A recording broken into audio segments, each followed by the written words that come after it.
The red note. When I was a kid, I used to dream every night, but as I got older, my dreams slowly faded with time. There was one dream I continuously had for an extended period of time, and it never fully evolved past a certain point, until one night. It would always start with me being in a cabin, a warm, cozy cabin in a huge pine forest. I remember laying in a bed on a cozy summer evening, looking at the cream-colored curtains that would sway in the breeze of the open window.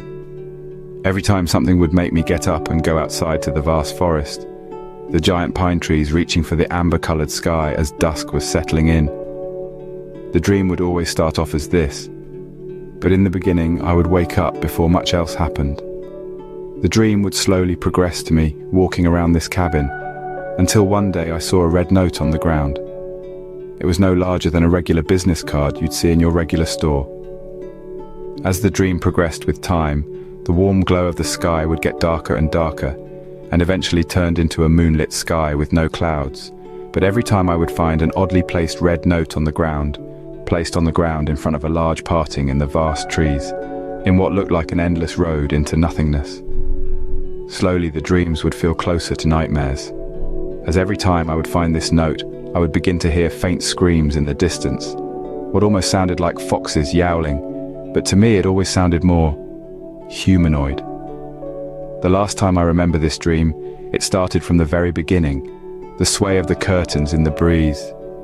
But it was now pitch black outside, no more comfort from the warm amber glow of the sky like previously.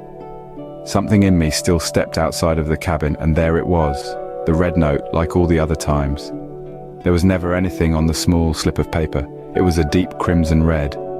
Something was different this time. As I picked up the slip of paper, my whole body froze. I would hear what sounded like a woman wailing in the distance, blood-curdling screams of someone or something down that parting in the trees. This time I couldn't see what was up ahead. The moonlit sky was overcast. It was darker than ever before. The last thing I remember is the croaking of a woman as if her neck had been snapped. The blood gurgling in her throat was now directly in front of me. I couldn't see her. I was jolted awake from the dream when a hand came out of the darkness, reaching for my face.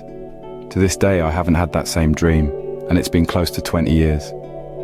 As I got older, I began to realize the vague parts of the cabin I remember was that of my grandmother's house.